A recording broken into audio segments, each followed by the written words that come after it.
Hello, everyone. I'm Denis, and I'm going to talk about Redux today, which I guess a lot of you are actually using on your projects, and for good reason.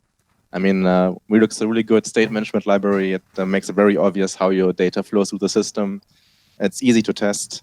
To get this talk started, let's talk a bit about the Redux architecture again, because we're going to refer to that back again later in the talk. At the center of it all is the Redux store, where you have basically all of your shared application state as a single value, and you have your view which subscribes to the store and basically listens for state changes to arrive and then renders the view based on the state store. And in the other direction, you have actions that represent, for instance, user actions or any other kinds of events coming to the store. There's a reducer function which basically takes an action and the current state and decides what the next state should be. So basically turning actions into state changes, which again arrive at the view, and that closes the cycle basically. So it's a really nice architecture in that it's very easy to follow how state changes come about. You just have to look at the actions and what the reducer does. So it's really nice for managing application state. But one thing that doesn't help you much with it, what to do with application logic. So what about the kinds of business logic in your app that's not part of a specific part of UI, for instance? So not a great fit for putting it into some React component. And that's something I struggled with a lot when I started with Redux. Where do I put this basic application logic? And that gets more and more important the more complex the applications get. Let's look at an example. So one of the previous projects I worked on was a sales funnel for a German car insurance startup. That was basically like a wizard. You would answer questions about yourself and your car insurance history and so on. And in the end, you would get a quote with prices. So basically individualized prices for your specific situation. And that was like multiple steps, like one form for the other, basically. Multiple branches, a lot of quality of life features. So it actually was pretty complex, actually. And yeah, we chose to store all answers in Redux, and then in the end, we would send them all at once to the backend, and then we would get the prices back. And because we were targeting like a younger audience, we wanted to have a really good mobile experience, meaning that if you use it like on the train or something, you should not stop the flow just because you don't have internet connectivity. So we wanted to do as much as possible with the branching and the convenience features and so on the client side, which meant there's a lot of logic actually in there that you have to put somewhere. One thing we asked for is the so-called Schadenfreiheitsklasse, or we call it SF class. Now I have to bore you a bit with car insurance stuff. So the Schadenfreiheitsklasse, or SF class, is basically a metric of how safe you drive, basically, measured more or less like in the number of years that you were insured without creating an accident. So SF class 3 kind of means you had 3 years of car insurance and didn't have any accident, at least none that you caused. And there are some special classes for first-time insurers because, of course, we don't have an history yet. That's SF0 and SF1/2, and which of these you have then depends on how long you had your driver's license before. And of course, we need that information because it's very important for risk assessment, and the prices will be higher if your F class is lower and stuff like that. But well, many people actually don't know their FS class just out of their head. So one feature we added was I don't know my SF class. The idea being that if you select that option, we would do a best guess based on the information you entered before. So we had your birth date, so we had your age. You had to answer before whether this is your first insurance or not, and then we would basically do a best guess, assuming that you are a safe driver. And that guess is actually needed in multiple places in the app. So we needed to display it in the actual selection screen. So it says like, I don't know my SF class, but we will assume SF something. And we also need to send it to the backend later. We also need to show it a summary screen. So it's something that doesn't belong to a specific piece of UI. It's something that we need in multiple places. And of course, we need to make sure to keep it up to date if the user goes back and then changes, for instance, their birth date because they put it in wrong before, that the guess is also updated automatically. So how do we go about implementing this? Good first step is just to write a simple function to the actual guessing. Here I have a somewhat simplified version. The details aren't very important. It's just we take the age and the first insurance versus non-first insurance, and then there's some logic saying if it's the first insurance, then we look at the age and then guess either SF1/2 or 0, or we take just the age minus 18. So we assume here that the person got that driver's license with 18 years. So, right, we have now the guessing logic, but the big question is how do we now integrate it to the actual app architecture? So where do we call it? And looking back at the Redux architecture, so we could, of course, call it directly in the view, but let's say we just don't want to mix like UI logic and business logic, and also we also have to call it to send it to the backend and so on, so maybe not the best place. So looking at this flow, another likely choice might be the reducer, because that's pretty much the only active component in the store. So the only behavior component. So let's try applying the logic here. Here's some example code of how one might do this. So this is now our store reducer, and we now introduce an action, select SF don't know. And then if that's selected, we basically get all of the information we need from the state.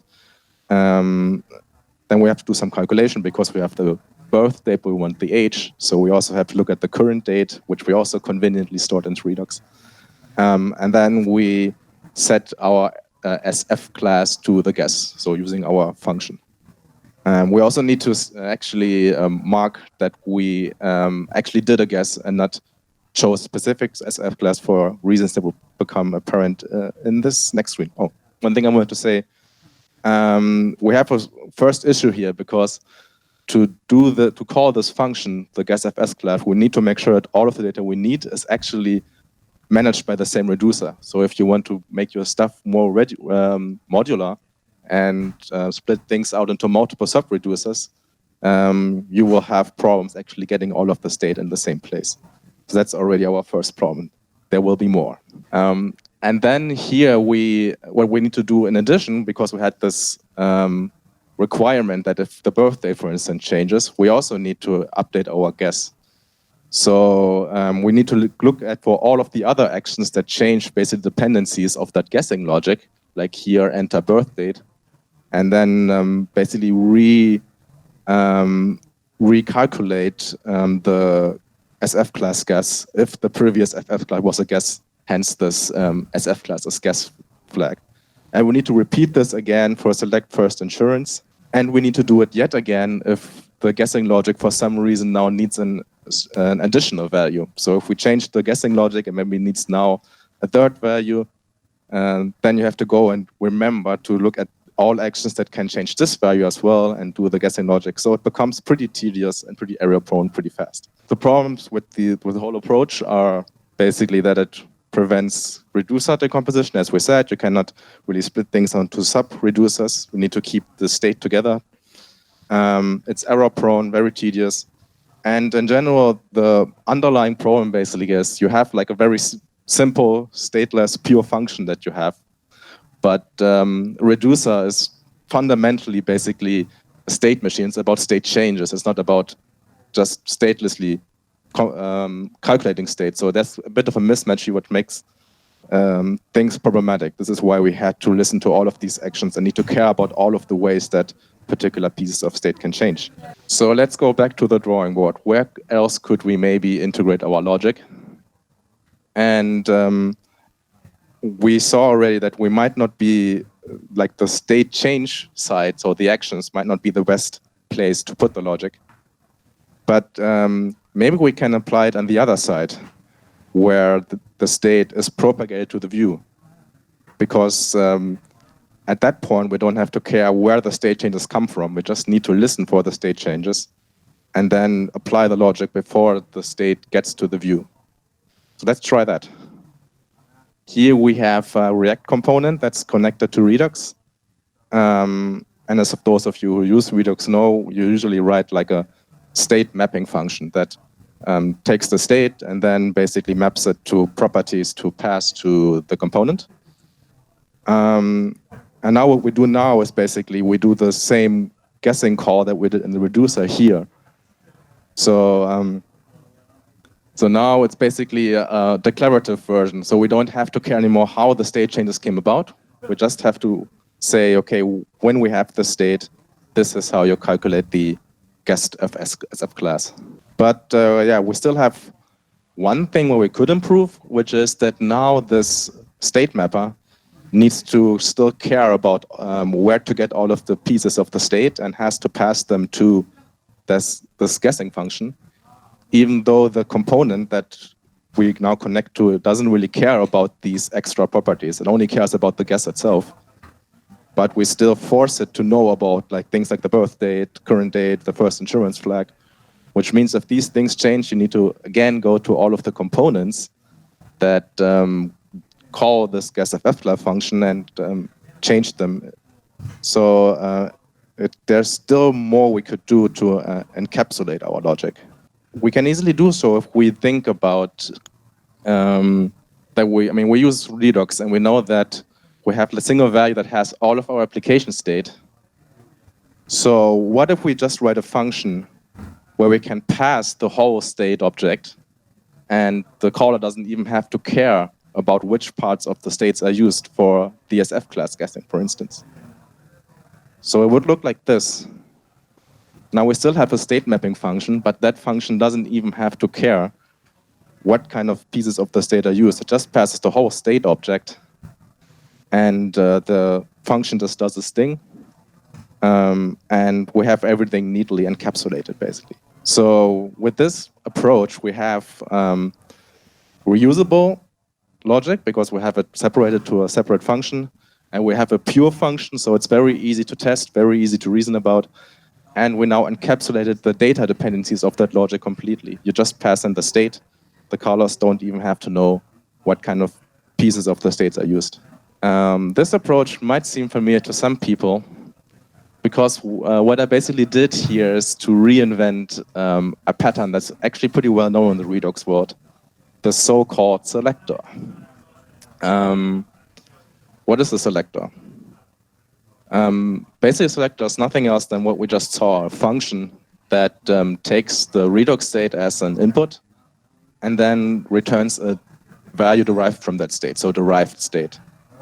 And that function is always a pure function. So that means like whenever you pass in the same state, you get the same derived state value. So very easy to understand, very easy to test. So here's our selector, basically, that we just hinted at. So basically, we do what we did before, but we encapsulate it, like getting all of the state pieces and then calling our actual logic, basically. So here we extracted the age and getting the first insurance flag and so on to separate selectors, meaning that even the getSF class guess selector doesn't have to know where the age comes from, that it is calculated, actually not a direct state value, and so on. So you can basically increase the decoupling by having multiple levels of selectors. And another thing, and the thing that selectors are most well known for, is that selectors are easily memoizable. So you can basically cache the selector results, because as we said before, if you pass in the same state, you get the same result. So we can just calculate the result once and only recalculate it if the actual state changes or if the inputs to the selector changes. So this uses the Reselect library, which basically made selectors popular, where you can basically say here the get age selector depends on the get birth date and get current date selector. And if any of these yield a new result, then call difference in years with the results of the two selectors. So basically now we also have multiple levels of caching involved, so improving your performance. And that's what selectors are usually, how selectors are usually sold as a performance optimization, which they are. But they are also a really good fit for actually encapsulating logic, like we just did. That's, if you think about it, it's kind of, the selector kind of also has the shape of logic in its fundamental sense, because logic is basically nothing more than taking facts about our world and then using like rules of deduction to basically derive other facts, basically derived facts. And the selector is basically the same. If you think of your application state basically of the facts of your application's world. So it's basically, in a way, logic in its purest form. So this is basically the important part. If you basically reinterpret your state as facts about your application or about your application's domain, then basically this thinking unlocks all kinds of use cases for selectors. So natural fit, I would say. Here are a few use cases that I've seen in the projects I worked on. So we had this case where we basically inferred specific values or the SF class gas in this case from the state we have. But for instance, you can also use it for validating state. So actually you could, if you have the user inputs in your Redux state, you can then add selectors that do validation on top and have like an always up-to-date validation result. Or you could also, because every application also has side effects like API calls and so on that you usually have this particular Redux middleware for, make sure that these effects are all about just the mechanics of what to do and get logic out of them so that they get simpler. We're going to get to examples now. So here's an example of validation where we basically to have selectors on top of like birth date and age to figure out, for instance, is the user too young to actually get insurance? And a second one, which basically returns a validation error ID, so depending on whether the birth date is missing or too young. And you can, of course, do this for all kinds of user input. Or like what I said, like it's vector notifying effects. Here we have an example of a Redux Saga. So Redux Saga is a library for writing effects that basically get triggered by Redux actions. You could think of it basically as kind of a background thread that continuously listens for actions and then does stuff as a reaction. So here, this one, for instance, forever waits for a next step action. So this is the take. It then gets the state with a select command, and then tries to figure out what the next step in our car insurance wizard is to then dispatch an action, that's the put, to move to that step.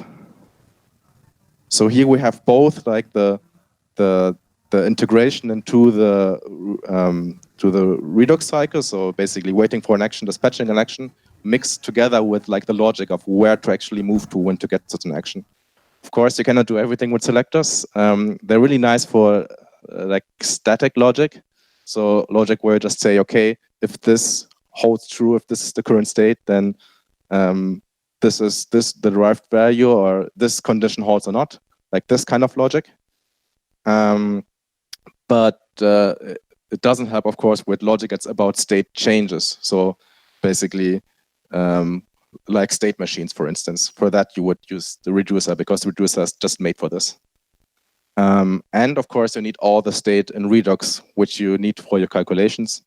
So the more state you actually have in Redux, the more leverage you will get from this approach. Yeah. So quick summary. With selectors help you to create to encapsulate logic in a way that's functional and declarative. That's well encapsulated in the sense that the data dependencies are encapsulated from the caller. And that's easy to test because it's just a pure function. And that there are many use cases that arise from basically thinking about your application state as facts about your application's world, as long as you are like within this realm of state-based logic, of static logic. Yeah, thanks.